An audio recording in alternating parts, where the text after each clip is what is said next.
Hi drivers, I want to talk today about what is discovery. What is meant by the term discovery in a court case that is not a criminal case?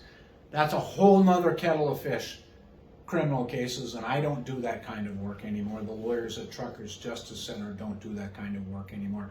We typically sue trucking companies and employers in the trucking industry. So discovery in a civil case, that means a case basically in a court, and it's not a case where somebody can put you in jail.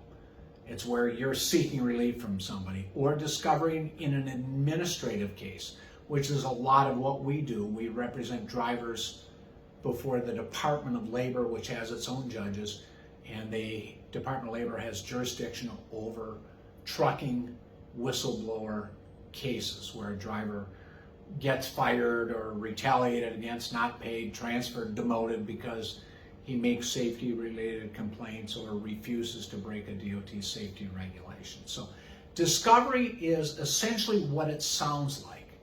Discovery includes those tools in a court case by which one party seeks to obtain information from another party.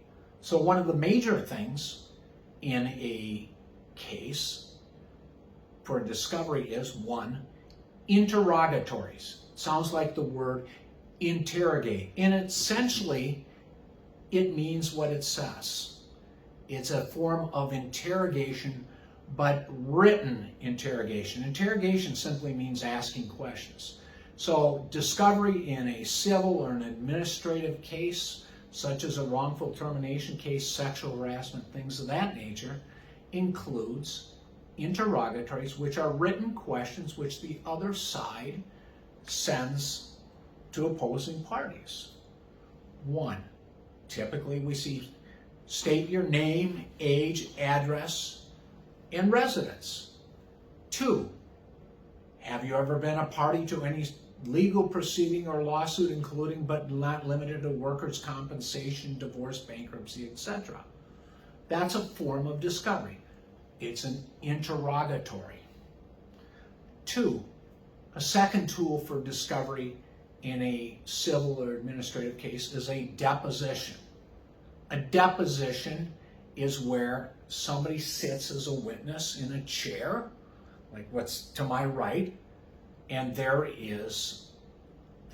are one or more attorneys in the room.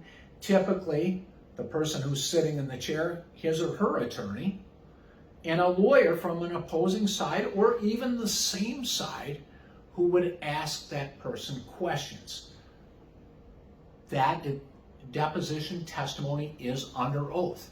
To lie at a deposition on a material matter is perjury.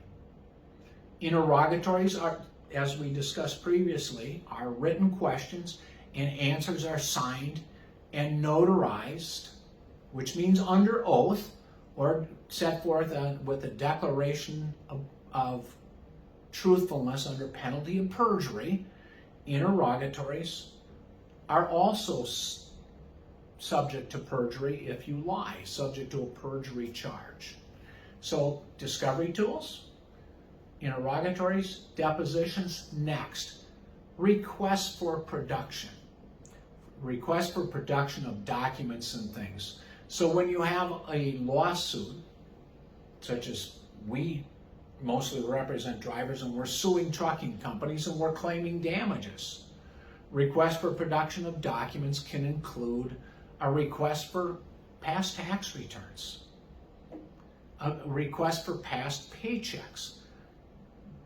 Something is discoverable through a request for production of documents if the request is calculated to lead to admissible evidence. So, for example, your employment history is relevant or may lead to relevant evidence of, one, whether you're a shakedown artist and a serial litigator, or two, for example, whether or not, like in the case of back pay, if you're making a claim for back pay, what you're now making is relevant and where you're making it.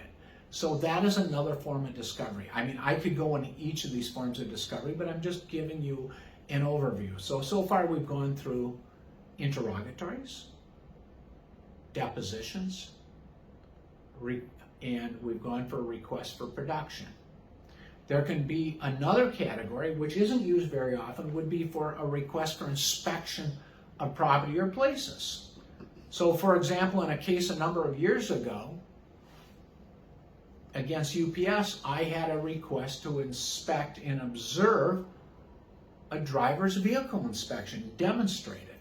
We didn't end up pursuing it, but you can have a request to inspect premises if it's calculated to lead to relevant admissible evidence in a case to request and to film.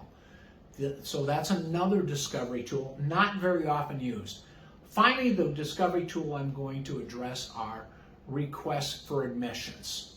And that is a request where one party makes a statement and requests that the responding party admit or deny. And it's done to focus the issues.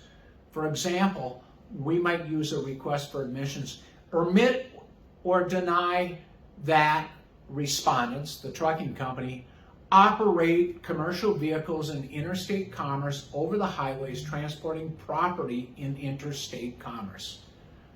And the responding party needs to admit that or deny it. If it's admitted, it's pretty much narrowing the issue. Of course, there can be objections to discovery, like an objection might be it invades the attorney-client privilege. Can't do that. Or a discovery if it is seeking attorney work product. Typically that's objectionable, although there are some exceptions. The one thing to remember when you bring a lawsuit and there's discovery, generally your life is an open book.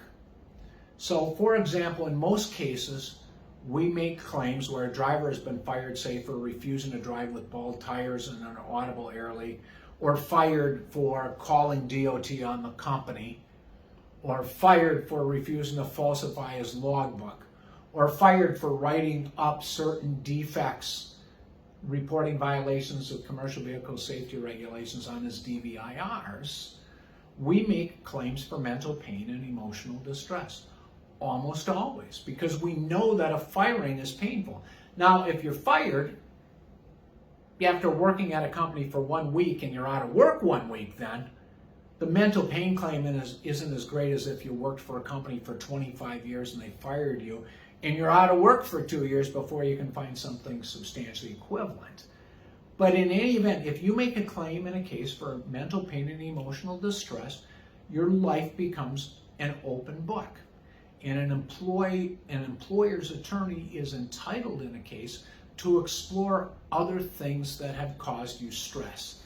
And they can ask you things about your psychological history. They can ask you for your medical records. Now, there are things that protect that stuff from being furnished to the public.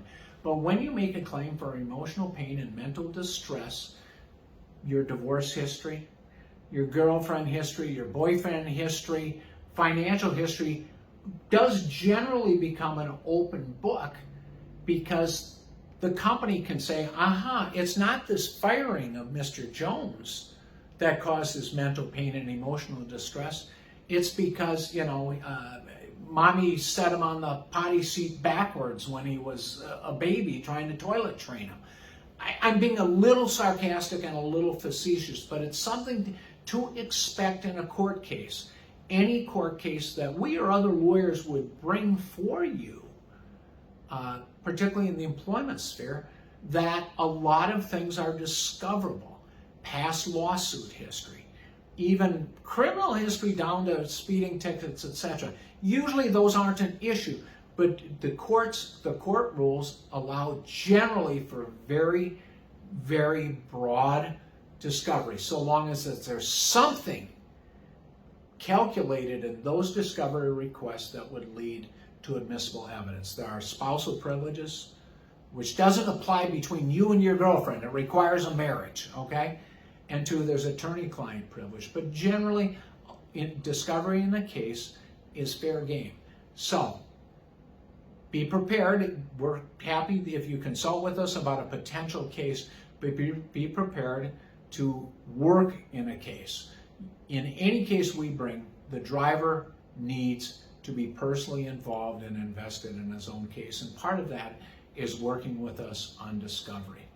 Now, if this video is completely confusing to you, because I do most of these off the cuff, either watch it again, and if it's still confusing, let me know in the comments, and I'll break it down and perhaps redo these videos. Thanks a lot for watching.